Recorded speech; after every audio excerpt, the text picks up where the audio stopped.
क्या आपको weight loss हो रहा है? क्या आपको खाया पिया लगता नहीं है? क्या आप खाने के तुरंत बाद टॉयलेट जाते हैं या आपको बार बार टॉयलेट जाना पड़ता है? क्या टॉयलेट के बाद में आपको ब्लड भी आता है कभी कभी? इसको संग्रहणी कहते हैं। डिजेशन फायर जब कम हो जाएगी तो वो खाया पिया पचाएगी नहीं और बाहर धकेल देगी।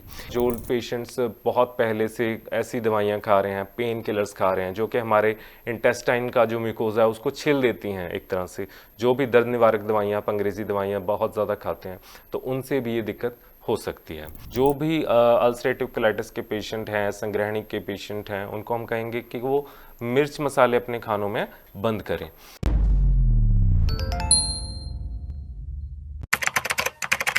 नमस्कार, D5 चैनल हिंदी देख रहे दर्शकों का मैं वंदना स्वागत करती हूँ।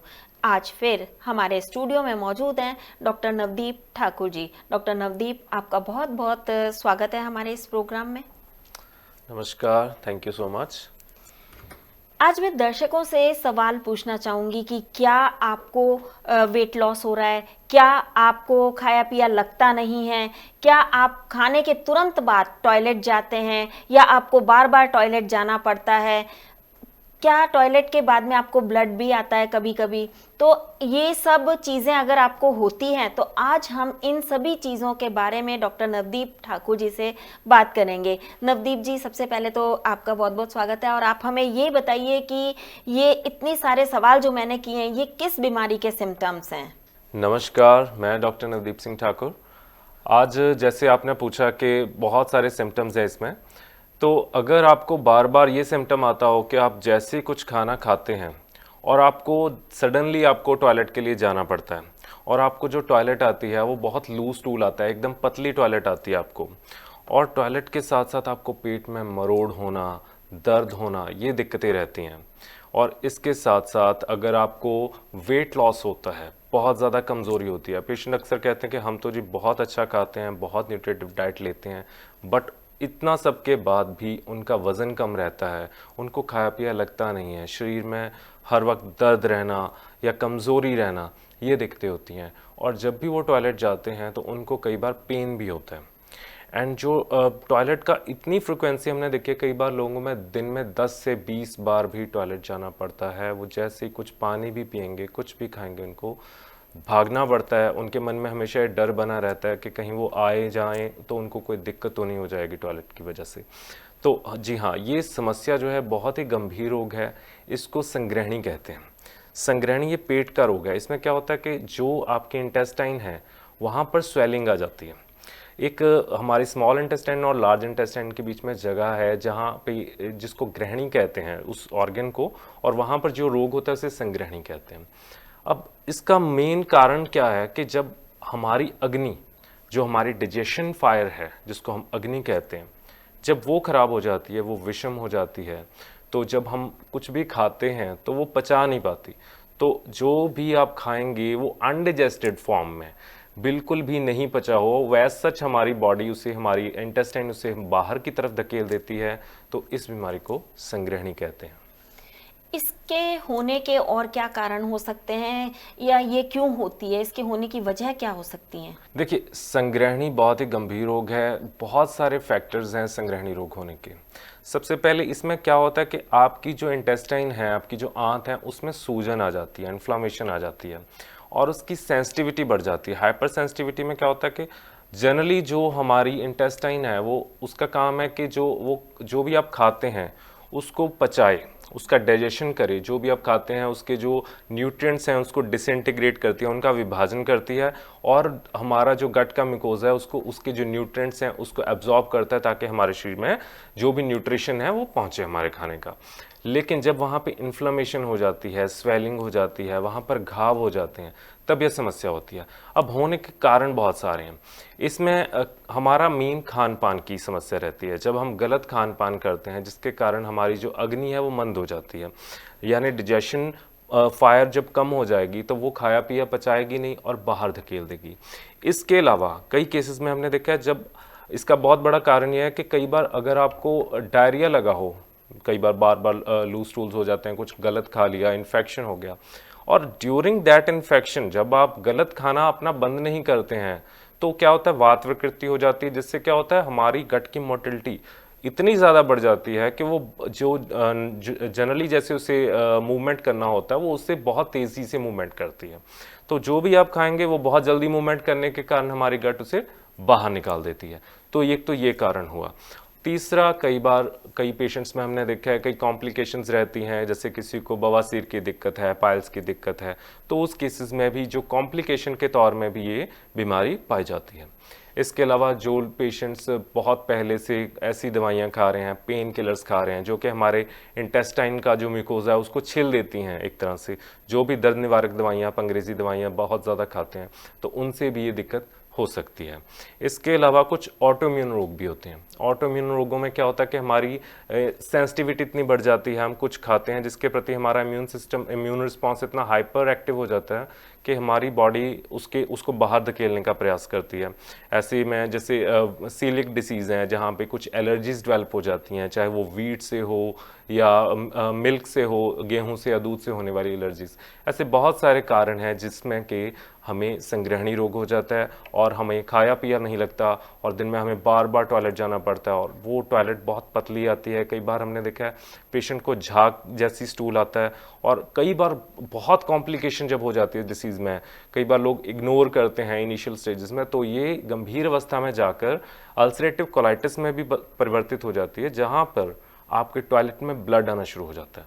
तो ये जब अगर आपको ब्लड आना शुरू हो जाए तो बहुत ध्यान देने की ज़रूरत है, क्योंकि अगर ब्लड आना शुरू हो गया है तो लेटर ऑन ये कॉलन के कैंसर में भी परिवर्तित हो सकता है।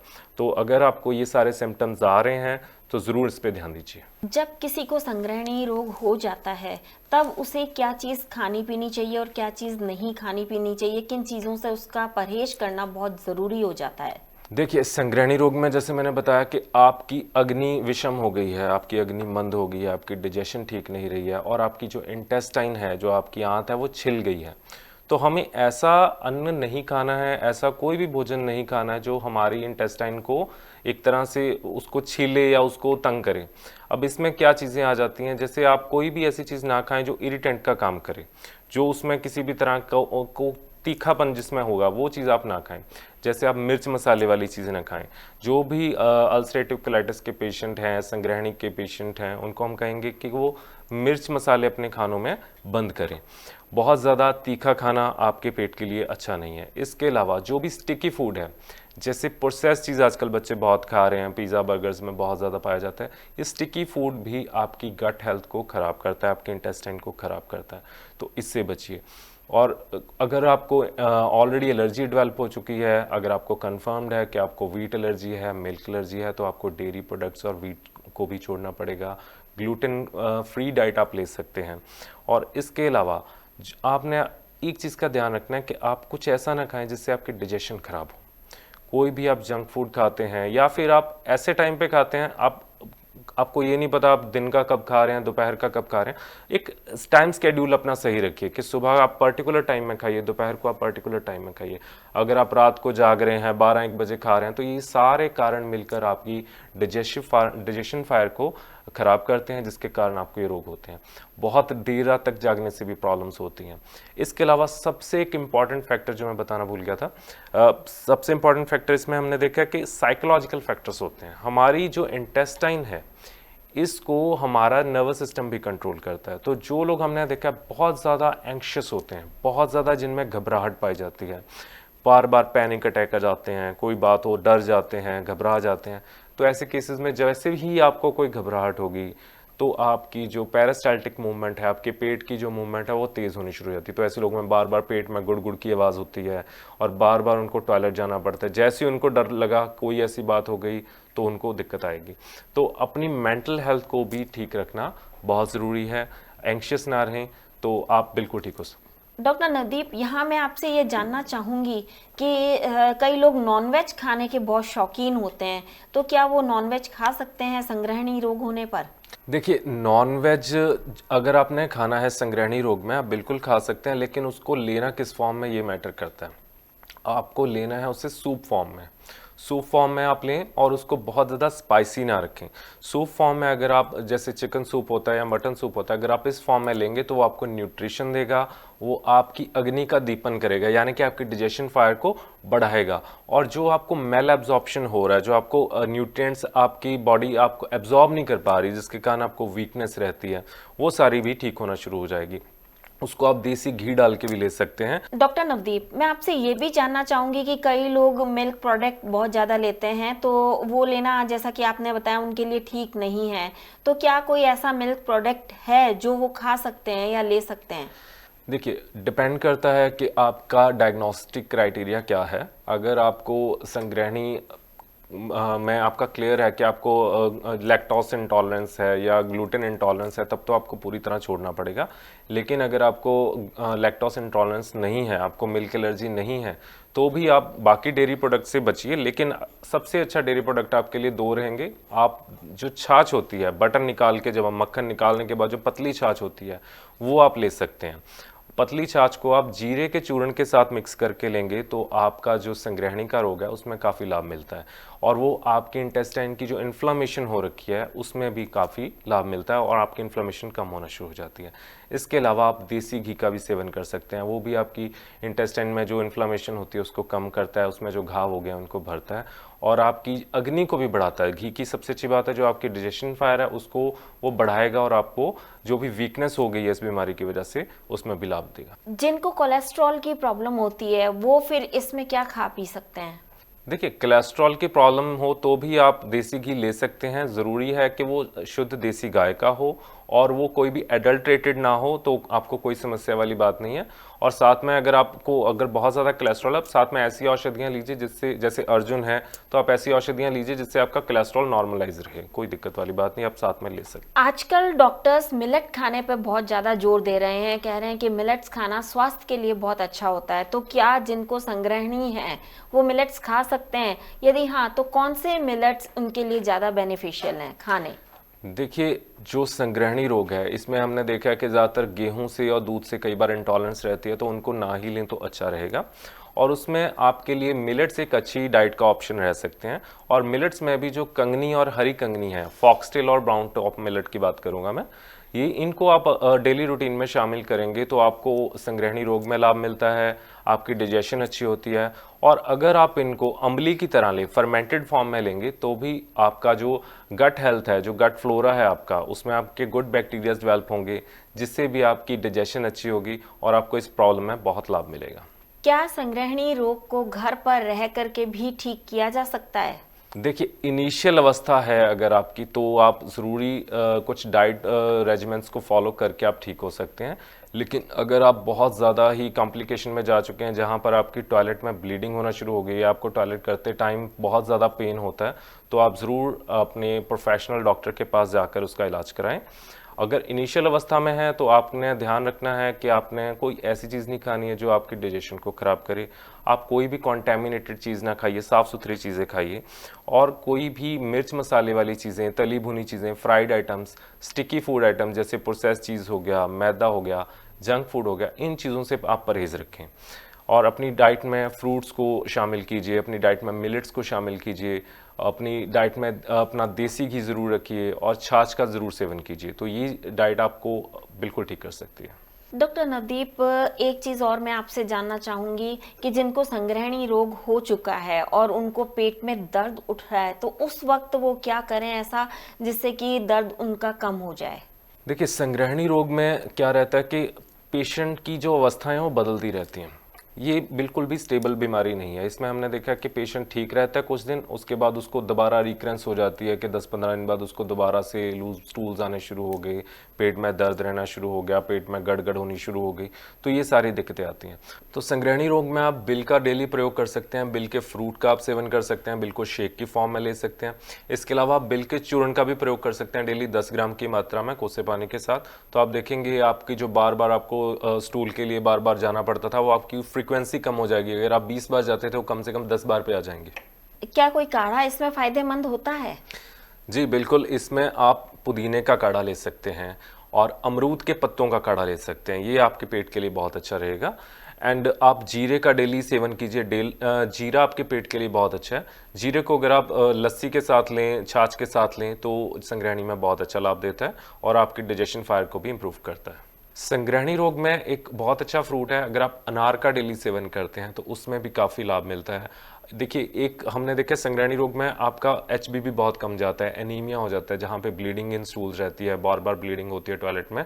पेशेंट को कई बार एहसास भी नहीं होता कि उसको डेली ब्लीडिंग हो रही है टॉयलेट में।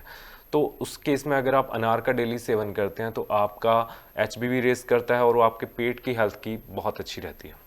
अक्सर लोग योगासन प्राणायाम करने की भी बात करते हैं और कुछ लोग करते भी हैं, तो कौन सा योगासन प्राणायाम इसमें लाभकारी होता है? जैसे संग्रहणी में मैंने बताया था कि इसमें आपके साइकोलॉजिकल फैक्टर्स बहुत मायने रखते हैं, तो इसमें आपका मन का शांत रहना बहुत ज़रूरी है। तो मन को शांत रखने के लिए सबसे अच्छा मैं प्राणायाम बताऊंगा, आप भ्रामरी प्राणायाम डेली करें, मेडिटेशन करें और अनुलोम विलोम करें। जैसे ही आपका मन शांत रहना शुरू हो जाएगा, आपकी गट हेल्थ, आपकी गट की मोटिलिटी भी नॉर्मलाइज होना शुरू हो जाएगी। वो बिल्कुल जो फास्ट मूवमेंट्स होती हैं आपके पेट की, उसके कारण भी आपको बार बार टॉयलेट के लिए जाना पड़ता है। तो अगर आप डेली अनुलोम विलोम भ्रामरी प्राणायाम करते हैं तो आप मानसिक रूप से भी शांत रहेंगे, रिलैक्स रहेंगे, जिससे भी आपको काफ़ी लाभ मिलेगा। कई बार लोग पता ही नहीं कर पाते हैं कि ये रोग संग्रहणी है या फिर उनको बवासीर हुई है, तो उन दोनों में क्या फ़र्क होता है? देखिए, बवासीर एक अलग चीज़ है और संग्रहणी अलग चीज़ है। बवासीर में ज़्यादातर हमने देखा है कॉन्स्टिपेशन पहले रहती है, ज़्यादातर आपको कब्ज़ रहेगी पहले, उसके बाद आपको बवासीर की प्रॉब्लम आती है। बवासीर में क्या होता है कि आपकी जो टॉयलेट का एरिया है, जो आपका मलाशय है, वहाँ उस गुदा के पास आपको छोटे छोटे मौके हो जाते हैं। कई बार वो मौके ब्लीडिंग वाले भी हो सकते हैं या नॉन ब्लीडिंग भी हो सकते हैं। सबसे मेन फैक्टर उसमें रहता है कि अगर आप टॉयलेट करते हैं तो कई बार आपको बहुत ज़्यादा पेन होता है और कई बार आपको ब्लीडिंग भी हो जाती है। तो ये आपको पाइल्स के लक्षण है, बवासीर के लक्षण है। लेकिन जो आपको संग्रहणी रोग है, इसमें क्या होता है कि आपको बार बार टॉयलेट जाना पड़ता है। कॉन्स्टिपेशन कभी कभार रह सकती है, लेकिन इसमें ज़्यादातर लक्षण यही देखा गया कि पेशेंट बार बार टॉयलेट जाएगा और उसको पानी की तरह टॉयलेट होती है और उसमें बार बार हवा निकलती है और बहुत ज़ोर से होती है कि आपको बहुत पेनफुल रहता है कि आपको बार बार होगा, दिन में 10 से 20 बार जाना पड़ेगा और वीकनेस बहुत ज़्यादा रहेगी, पेट में मरोड़ उठेंगे। तो ये मेन लक्षण रहता है संग्रहणी का। क्या ये पैतृक भी है, अनुवांशिक जिसे कि हम कहते हैं? देखिए, अनुवांशिक तो नहीं कह सकते, हाँ, लेकिन कुछ केसेस में हमने देखा है कि जहाँ पे एलर्जन फैक्टर्स रहते हैं, जहाँ पे किसी फैमिली में वीट एलर्जी, सीलिएक डिसीज रहती है, तो उस केस में आगे बच्चों में सीलिएक डिसीज होने के कारण भी कई बार संग्रहणी रोग आगे भी देखा गया है। अक्सर कई बड़े बुजुर्ग जो होते हैं वो कहते हैं अगर पेट में दर्द है तो आप पेट पे हॉट वाटर बॉटल रख लो, गर्म पानी की जो बॉटल होती है वो रख लो, उससे सिकाई कर लो तो ठीक हो जाता है। तो क्या ऐसा करना चाहिए? अगर आप बहुत एक्सट्रीम पेन में हैं, बहुत ज़्यादा दर्द में हैं, तो वहाँ पर हॉट एंड कोल्ड कंप्रेशन आप पेट पे दे सकते हैं, जिससे भी आपको काफ़ी लाभ मिलेगा। जो एकदम से दर्द हो रहा है उसमें आपको लाभ मिलेगा। संग्रहणी में एक बहुत अच्छी आयुर्वेदिक औषध बता रहा हूँ, कुटज। जी हाँ, कुटज की छाल का चूर्ण आप डेली सेवन कर सकते हैं। इसकी छाल का पाउडर आप बना के रख लीजिए, इसको आप काढ़े के फॉर्म में लेने शुरू कीजिए, तो भी आप देखेंगे आपका बार बार जो फ्रीक्वेंसी आपकी बार बार टॉयलेट जाने की रहती है और आपके जो लूज स्टूल्स हैं वो बंधा हुआ स्टूल आना शुरू हो जाएगा, वो पतला स्टूल कम हो जाएगा। तो आप डेली कुटज का सेवन कीजिए। इसके अलावा आप जामुन का सेवन भी कर सकते हैं। जामुन भी आपके मल को बांधता है, तो आप डेली जामुन खाना शुरू कीजिए अपनी डाइट में, तो भी आपका देखेंगे आपकी गट हेल्थ बेटर होगी और आपको संग्रहणी में काफ़ी लाभ मिलेगा। ऐसे कौन से फूड हैं जो हमें संग्रहणी में बिल्कुल नहीं खाने चाहिए? देखिए, जो साग है, आलू है, फ्राइड आइटम्स होती हैं, रोस्टेड आइटम्स होती हैं, पैक्ड फूड आइटम है, जो बहुत ज़्यादा तला भुना खा रहे हैं, बहुत ज़्यादा तेज़ मिर्च मसाले वाला खा रहे हैं, प्रोसेस चीज़ खा रहे हैं, पनीर खा रहे हैं, आप इन चीज़ों को बिल्कुल बंद कीजिए आज ही अपनी डाइट में से। अगर आप इन चीज़ों को खाएंगे तो आप बिल्कुल नहीं ठीक हो पाएंगे संग्रहणी से, और उल्टा आपको इसकी आगे कॉम्प्लिकेशन अल्सरेटिव कोलाइटिस में या कॉलन कैंसर के रूप में ज़रूर मिल सकती है। तो आप इन चीज़ों से ज़रूर बचिए। हमारे कई दर्शक आपका फ़ोन नंबर जानना चाहते हैं, आपसे मिलना चाहते हैं और आपसे सीधा संपर्क करना चाहते हैं, तो उन्हें तरीका बताएं। मैं डॉक्टर नवदीप सिंह ठाकुर, हमारा क्लिनिक है डॉक्टर ठाकुर मोक्ष आयुर्वेदा। हमारा नंबर है 8837710050। आप हमसे ऑनलाइन कंसल्ट भी कर सकते हैं। डॉक्टर नवदीप, आप यहाँ आए, आपका बहुत बहुत धन्यवाद। Thank you so much. आज डॉक्टर साहब ने हमें बहुत ही अच्छी बातें बताई। उम्मीद है आप सभी इनका पालन जरूर करेंगे और अपने आप को स्वस्थ रखेंगे। अगले एपिसोड में आपसे फिर मुलाकात होगी, तब तक के लिए नमस्कार।